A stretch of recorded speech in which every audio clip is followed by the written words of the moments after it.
Om Shanti. Good morning. अव्यक्त मुरली 27 जून 2021। बाबा का मीठा मीठा लेटर हम मीठे मीठे बच्चों के मीठे मंथन के लिए। सर्वशक्तिमान शिव बाबा का वरदानी हाथ अपने सिर के ऊपर महसूस करते हैं और उनकी शक्तिशाली किरणों के नीचे बैठ जाते हैं। महसूस करें, परमात्मा की शक्तिशाली किरणों के द्वारा मैं आत्मा नंबर 1 पूज्य आत्मा बनती जा रही हूँ। मैं मास्टर सर्वशक्तिमान बनती जा रही हूँ। ये मुरली अव्यक्त बाप दादा के रिवाइज कोर्स 26 जनवरी 1988 की अव्यक्त वाणी है। मुरली का शीर्षक है संगम युग पर नंबर 1 पूज्य बनने की अलौकिक विधि। अगर नंबर 1 पूज्य बनना है तो किस विधि को अपनाना पड़ेगा, वो बाबा बता रहे हैं। बाबा कहते हैं आज अनादि बाप शिव बाबा और आदि बाप मतलब ब्रह्मा बाबा, जिनको आदि देव भी कहते हैं। अनादि शालिग्राम मतलब हम आत्माएं जो अनादि स्वरूप में बिंदु रूप में थे। तो बाबा कहते हैं आज अनादि बाप आदि बाप अनादि शालिग्राम बच्चों को और आदि ब्राह्मण बच्चों को डबल रूप में देख रहे हैं। हम परम धाम में थे तो अनादि थे, अब ब्राह्मण बने तो 2 रूप हो गए ना। तो बाबा कहते दोनों रूप में देख रहे हैं। शालिग्राम रूप में भी परम पूज्य हो, क्योंकि शिव बाबा की जब पूजा की जाती है, शिवलिंग की आराधना करते हैं तो शालिग्राम भी रखते हैं। और ब्राह्मण सो देवता स्वरूप भी गायन और पूजन योग्य हो। जो ब्राह्मण देवता बनते हैं उनका भी गायन है। तो बाबा कहते हैं दोनों आदि और अनादि बाप दोनों ही रूप से पूज्यात्माओं को देख हर्षित हो रहे हैं, है ना। शालिग्राम के रूप में तो अनादि रूप में पूजा हो गई, और देवी देवता के रूप में पूजा हुई तो आदि रूप में पूजा हो गई। तो बाप दादा दोनों देख के हर्षित हो रहे थे। बाबा कहते हैं अनादि बाप ने आदि पिता सहित ब्रह्मा बाप और ब्राह्मण बच्चों को अपने से भी ज्यादा डबल रूप में पूज्य बनाया। शिव बाबा ने ब्रह्मा बाबा सहित हम बच्चों को क्या किया, डबल पूज्य रूप में बनाया। अनादि बाप की पूजा अच्छे से समझना, शिव बाबा की पूजा सिर्फ एक निराकार रूप में होती, लेकिन ब्रह्मा सहित ब्राह्मण बच्चों की पूजा निराकार रूप में भी होती है अर्थात शालिग्राम रूप में भी, और साकार अर्थात देवी देवता, तो दोनों रूप से होती है। तो बाप बच्चों को अपने से भी ज्यादा डबल रूप से महान बनाते हैं। सोचो, महान मानते भी हैं तो कितने भाग्यशाली हैं हम। भगवान अपने से भी ऊंचा बनाता है। तो आज बाप दादा बच्चों की विशेषताओं को देख रहे थे। देखिए, विशेषता परमात्मा की बनाने वाला वो, और विशेष हमको बता रहा है। ऐसा निरहंकारीपना। बाबा कहते हैं हर एक बच्चे की विशेषता अपनी अपनी है। कोई बाप की और सब ब्राह्मण आत्माओं की विशेषताओं को जान स्वयं में सब विशेषताएं धारण कर लेता है और विशेष आत्मा बन जाता है, और कोई विशेषताओं को जानकर और देखकर खुश हो जाता है, लेकिन अपने में विशेषताएं धारण नहीं करता है। क्यों? क्योंकि धारण करने की हिम्मत नहीं। तो चेक करें मैं आत्मा कौन सी हूं। बाप की और ब्राह्मण आत्माओं की विशेषताओं जान के स्वयं में विशेषताओं को धारण करने वाली या हिम्मतहीन आत्मा। बाबा कहते हैं कोई हर आत्मा में या ब्राह्मण परिवार में विशेषता होते हुए भी उसके महत्व को नहीं देखते हैं। एक दो को फिर साधारण रूप से देखते हैं इनके अंदर ये विशेषता, लेकिन फिर भी हम नहीं देखें। विशेषता देखने व जानने का अभ्यास नहीं। बाबा कहते गुण ग्राहक बुद्धि नहीं, तो विशेषता वाले गुण को जान नहीं सकते, है ना। गुण ग्राहक बुद्धि अर्थात हंस बुद्धि। हंस क्या करता है, विशेषताओं को देखता है ना, तो हमको भी हंस बुद्धि अर्थात दूसरे की विशेषता को देखना। बाबा कहते हैं हर एक ब्राह्मण आत्मा में कोई न कोई विशेषता अवश्य भरी है। बाबा कहते चाहे 16,000 का लास्ट दाना भी हो, लेकिन कोई न कोई विशेषता तो है। इसलिए बाप की नजर अर्थात परमात्मा की नजर उसके ऊपर पड़ती है। और भगवान की नजर जिसके ऊपर पड़ जाए उसके अंदर विशेषता तो समाई हुई होगी क्योंकि भगवान ने अपना बनाया, बगैर विशेषता तो बनाएगा नहीं। बाबा कहते इसलिए ही वो ब्राह्मण आत्माओं की लिस्ट में आई है। तो क्या करना है, हर एक की विशेषता को देखना है। अब विशेषता को देखने और जानने में नंबरवार बन जाते हैं। बाप दादा अच्छी तरह से जानते हैं। क्या जानते हैं? भले कोई ज्ञान में, धारणा में, सेवा में, याद में कमजोर है, लेकिन बाप को जानने में तो मजबूत है, विशाल बुद्धि है। बाप को गुप्त रूप से आए हुए बाप को पहचानने की दिव्य नजर तो है। वो तो विशेषता है ना, जो आज के बाबा कहते हैं नामी ग्रामी विद्वान भी नहीं जान पाए, और उस साधारण रूप से आए हुए परमात्मा को पहचान लिया तो कोटों में कोई हो गए ना, तो कोई लिस्ट में आ गए ना, तो विशेष आत्मा बन गए, क्योंकि विशेष बाप के बन गए, है ना। तो बाबा कहते सभी आत्माएं जितनी है, 750 करोड़ आत्माएं, उनमें भी ब्राह्मण आत्माएं विशेष हैं। फर्क क्या हो गया? कोई आत्मा क्या करती है, अपनी विशेषता को कार्य में लगाती है, इसलिए उसकी विशेषता वृद्धि को पाती है और दूसरों को भी दिखाई देती। और कोई की विशेषता रूपी बीज तो है, लेकिन कार्य में नहीं लगाया। बीज कार्य में नहीं लगाना मतलब बीज को धरनी में नहीं डाला, और जब तक धरनी में नहीं डालेंगे बीज को, तो वृक्ष पैदा नहीं होगा, विस्तार को प्राप्त नहीं होगा। तो जो भी विशेषता हमको मिली है, परमात्म विशेषता है, उसको धरनी में डालना है, अर्थात उसको यूज करना बार बार। आपको अगर भोजन बनाने की विशेषता है तो ब्रह्मा भोजन में यूज करो। ज्ञान सुनाने की विशेषता है तो मुरली सुनाओ, कोर्स कराओ। स्थूल सेवा करना अगर अच्छे से आता है तो स्थूल सेवा करो, लेकिन विशेषता को यूज करो, है ना। और अगर यूज नहीं करेंगे तो फिर क्या होगा? वृक्ष की प्राप्ति नहीं होगी, फिर फल भी नहीं आएंगे।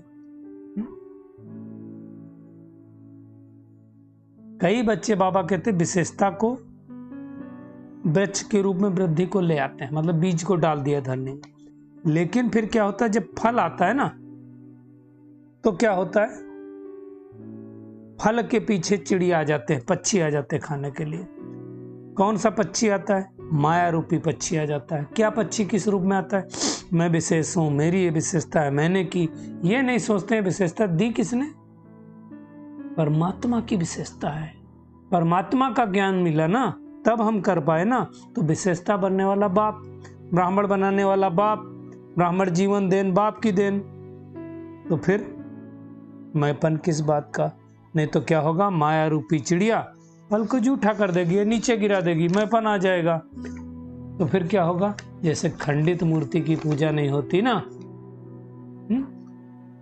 ऐसे ब्राह्मण आत्माएं जो सेवा का फल है ना, मैंपन रूपी चिड़िया द्वारा खंडित कर लेते हैं ना, तो सिर्फ कहते हैं सेवा अच्छी की, महारथी हैं, सर्वेसेबिल हैं, लेकिन सब ब्राह्मणों के दिल का स्नेह ऐसी आत्माओं को नहीं मिल सकता है। दिल का स्नेह किसको मिलेगा? जो संपूर्ण रीत से समर्पित हो जाएंगे, अर्थात यही सोचेंगे कि ये परमात्मा की देन है, नहीं तो फिर पूज्य नहीं बन सकते। संगम युग में दिल का स्नेह, दिल का रिगार्ड दूसरों का प्राप्त करना, यही तो पूज्य बनना है। फल को मैंपन में लाने वाले, मेरी विशेषता है, वो पूज्य नहीं बन सकते। देखो दो चीजें होती, एक है दिल से किसी को ही ऊंचा मानना, तो उसको ऊंचे को पूज्य कहा जाता है, लेकिन कई बार मजबूरी में मानना पड़ता है। जैसे आजकल की दुनिया में कोई किसी का पिता हो तो क्या कहेंगे? पूज्य पिताजी। अब दिल से अंदर से रिगार्ड आया कि नहीं आया वो पता नहीं है। दूसरा होता भाई मर्यादा के प्रमाण हमको देना ही पड़ता है, हमारा बॉस है तो रिगार्ड करना ही पड़ेगा। दिल से देना और देना ही पड़ता है, इसमें बहुत फर्क हो गया है।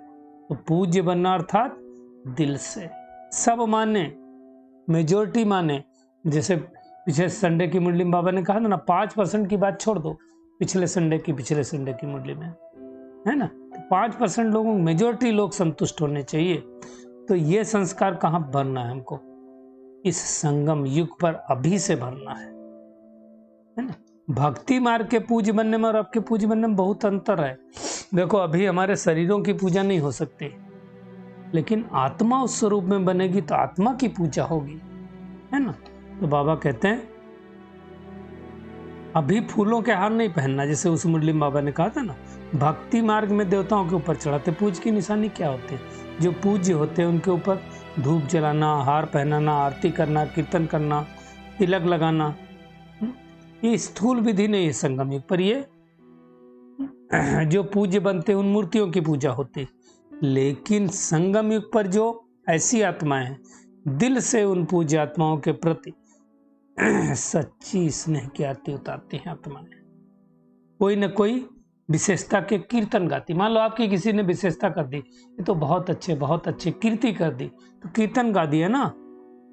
सदा उन आत्माओं के प्रति शुभ भावना की धूप व दीपक जगाते रहते हैं। ये तो बहुत अच्छे हैं, बहुत अच्छे हैं। बाबा कहते हैं सदा ऐसी आत्माओं को देख, स्वयं भी जैसे वो बाप के ऊपर बलिहार गई, वैसे अन्य आत्माएं भी बाप के ऊपर बलिहार जाने का उनको उमंग आता है कि भाई जैसे ये बने हैं ना, इनके जैसा मुझे भी बनना है। तो ऐसी आत्माएं सदा स्मृत स्वरूप के तिलकधारी होती है, और ऐसी आत्माएं ही इस अलौकिक विधि से इस समय पूज्य आत्माएं बनती है। तो चेक करें कि मैं ऐसी आत्मा बनी हूं कि हर आत्मा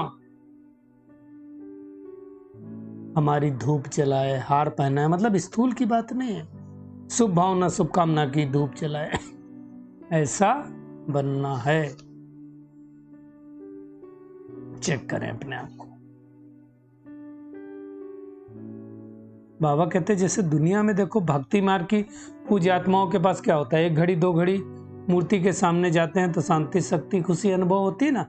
ऐसी संगम युगी पूज्य आत्माओं द्वारा अब 1-2 घड़ी की दृष्टि मिलने से खुशी शांति उमंग उत्साह का अनुभव हो आत्माओं को, तो समझ लेना आप ऐसे पूज्य नंबर 1 आत्माएं बन गए हो। 2nd 3rd तो बाबा कहते सुनाया था। नंबर 1 पूज्य आत्मा, उसका विस्तार नहीं करेगा बाबा, है ना। तो विशेष आत्माओं की लिस्ट में 1 2 3 नंबर वार है ना। लक्ष्य सबका होता है नंबर 1 बनने का, लेकिन नंबर वार बन गए, क्योंकि नंबर 1 विशेष आत्मा कौन बनेगी? जो ब्रह्मा बाप के कदमों पर चलेगी। ब्रह्मा बाप नंबर 1 बना ना, तो वैसे ही नंबर 1 बनना है तो उनके कदम पर कदम रखना है। जैसे बाप के साथ, शिव बाबा के साथ ब्रह्मा बाबा की कमाल गाते ना, कितना गायन है ब्रह्मा बाबा का आज। ऐसे बाबा कहते आप सभी आत्माओं का संकल्प बोल और ऐसे हो जो कमाल करे। जब कमाल होगी तो धमाल नहीं होगी, है ना। तो बाबा कहते चाहे संकल्पों की धमाल करो चाहे वाणी से करो, संकल्पों में व्यर्थ तूफान रूपी धमाल नहीं होना चाहिए। धमाल नहीं, कमाल करना है। तो ब्रह्म पिता जो हमारा है ब्रह्मा बाबा, उसके साथ ब्राह्मण आत्माएं गाई जाती है ना, पूजी जाती है ना। लास्ट जन्म में भी बाबा कहते सबसे ऊंचा वर्ण कौन सा? ब्राह्मण वर्ण। वो ब्राह्मण वर्ण नहीं, वो तो नाम के ब्राह्मण है। बाबा कहते काम के ब्राह्मण तुम हो। जो लास्ट जन्म आत्माएं भी उस नाम का फायदा उठा रही हैं। ब्राह्मण आत्माओं का ऊंचा नाम ऊंचा काम प्रसिद्ध है, ये परंपरा से चला रहा है। दुनिया वाले काम नाम से काम चला रहे हैं, और काम आपका है। बाबा कहते हैं आप महान आत्माएं बनती हुई इस समय। तो ब्राह्मण नाम देखो अविनाशी हो गया ना, कितनी महिमा है।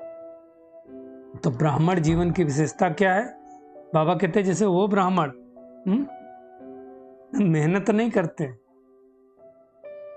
मेहनत कम प्राप्ति ज्यादा। तो अभी ब्राह्मण जीवन की विशेषता क्या है? मेहनत नहीं, प्राप्ति ज्यादा। मोहब्बत के आगे मेहनत नहीं। अब दुनिया वाले लास्ट जन्म में ब्राह्मण क्या करते हैं? मेहनत नहीं करते, आराम से खाते रहते हैं। अगर नाम का भी काम करते हैं ना, नाम के भी ब्राह्मण हैं, तो भूखे नहीं रह सकते। तो हम तो काम के ब्राह्मण हैं, तो ऐसी विशेषताएं धारण करनी है। वर्तमान समय के पूज्य सो भविष्य के पूज्य। अभी क्या पूज्य बनना हो तो बाबा ने बता दिया। कोई आरती नहीं करेगा, कोई गले में हमारे माला नहीं पहननी, लेकिन कीर्ति योग्य बनना है। बाबा कहते इसको ही विशेष नंबर 1 आत्मा कहते हैं। तो चेक करो, ब्रह्मा बाबा के समान हमारे हर कदम हैं। ब्रह्मा बाबा की कहानी सुना रहे थे ना बाबा, तो हमेशा ब्रह्मा बाबा की विशेषताओं को सामने रखो और किसी बातों में नहीं जाओ, है ना। उनकी विशेषताओं को देखो और वर्णन करो, बस खुद बनो, दूसरे को विशेष बनाओ, यही काम है। तो आज सारा दिन क्या करेंगे? नंबर 1 पूज्य आत्मा बनने के लिए ब्रह्मा बाप के कदमों पर कदम रख करके चलेंगे। हम हैं ही विशेष, अपनी विशेषताओं को यूज करेंगे। जो विशेषता परमात्मा ने दी उसको यूज करना है, लेकिन साथ साथ मैंपन नहीं लाना है। फिर बाबा ने पार्टियों के साथ मुलाकात की। पहली पार्टी के साथ बाबा ने कहा, सदा बाप का हाथ और साथ है, ऐसा भाग्यवान अपने को समझना है। बाबा का साथ और हाथ है तो मौजों की जीवन है, और मौज वाले कभी मूझते नहीं हैं, है ना। उनको बाप मिल गया तो कोई दूसरी चीज आकर्षित कर नहीं सकती है। फिर दूसरी पार्टी से बात की। बाबा कहते, सदा अपने को कल्प कल्प की विजयी आत्मा समझते हो। अनेक बार विजयी हुए हैं, हल कल्प विजयी हुए हैं, खुद विजयी हुए हैं, अनेक आत्माओं को विजयी बनाया है। विजयी आत्माएं जो होती ना, वो अपना अधिकार समझती है ना। तो बाबा मेरा है, उसके ऊपर भी अधिकार है ना। लौकिक को भी अलौकिक में परिवर्तित करती है। तो चेक करें हमने कितना परिवर्तित किया है। सुखदाता के बच्चे हैं ना हम, तो सुख स्वरूप हो गए। फिर तीसरी पार्टी से बाबा ने बात की। कहा, अपने को सदा पद्मा पदम भाग्यवान अनुभव करते हो। ऐसा श्रेष्ठ भाग्य स्वर्ग में भी नहीं मिलेगा। परमात्मा अभी मिला ना, इसके पुरुषार्थ की प्रालब्ध स्वर्ग में मिलती है, तो अब ज्यादा हो गया ना। तो इस समय भाग्य बनाना यह है बीज बोना। तो इसमें श्रेष्ठ बीज बोना, और श्रेष्ठ बीज बोनेंगे तो हम पद्मा पदम भाग्यवान बन जाएंगे, है ना। फिर बाबा ने वरदान दिया, साथी और साक्षीपन की स्मृति द्वारा सब बंधनों से मुक्त होने वाले सर्वशक्ति संपन्न भव। बाबा कहते, सर्व शक्तियों से संपन्न बन अधीनता से परे होने के लिए 2 शब्द सदा याद रखो, एक साक्षी और दूसरा साथी। साक्षी मतलब डिटैच ऑब्जर्वर की तरह हर चीज को देखो, और साथी मतलब परमात्मा मेरे साथी है, तो इससे बंधन मुक्त अवस्था बन जाएगी। सर्वशक्तिमान बाप का साथ है तो सर्व शक्तियां तो स्वतः प्राप्त हो जाएंगी, और साक्षी बनने से किसी बंधन में नहीं फंसेंगे। निमित्त मात्र इस शरीर में रह करके कर्तव्य करेंगे और साक्षी हो जाएंगे। तो बाबा कहते हैं इस अभ्यास को बढ़ाते चलो। स्लोगन है, अशुद्ध और शुद्ध दोनों की युद्ध है। तो हम क्षत्रिय हैं, ब्राह्मण नहीं है। अब युद्ध नहीं करना है, युद्ध करने वाले योद्धे नहीं बनना, इससे परे चले जाना है। तो चलिए परमात्मा किरणों के नीचे बैठ जाते हैं। महसूस करें मैं पद्मा पदम भाग्यशाली आत्मा हूं, कल्प कल्प की संगम युग पर नंबर 1 पूज्य बनने वाली आत्मा हूं। और पूज्य बनने की विधि है हर चीज को अलौकिक में परिवर्तित कर देना। लौकिक परिवार को अलौकिक में, लौकिक घर को अलौकिक घर में, सब कुछ अलौकिकता में। जो विशेषता नंबर 1 ब्रह्मा बाबा की रही, उन विशेषताओं को अपने अंदर धारण करके उनके कदमों पर कदम रख करके चलना है। जो विशेषता हमको परमात्मा ने दी है, उस विशेषता का उपयोग करके विशेष आत्मा बनना है, लेकिन साथ साथ मैंपन से परे रखना है, क्योंकि ये विशेषता किसकी देन? स्वयं परमात्मा की देन है। तो हम पद्मा पदम भाग्यशाली हैं। अब सारा दिन परमात्मा को साथी बना करके रखना है और हर एक के पार्ट को साक्षी बन करके देखना है, तो हम सर्व बंधनों से मुक्त हो जाएंगे और सर्व शक्तियों से संपन्न बन जाएंगे। अब क्षत्रिय नहीं बनना है, युद्ध नहीं करना है, सदा विजयी स्थिति में स्थित रहना है। अब श्रेष्ठ संकल्पों के बीज बोना है। जब तक धरनी में हम अपनी विशेषता रूपी बीज नहीं बोएंगे, तब तक वृक्ष नहीं निकलेगा, और वृक्ष नहीं निकलेगा तो फल नहीं निकलेगा। और अगर फल निकल आए तो उसको मैंपन रूपी चिड़िया से बचाना है, देह अभिमान में नहीं आना है। शुक्रिया मीठे प्यारे बाप दादा, शुक्रिया आप सभी का इस मीठे मंथन के लिए। ओम शांति।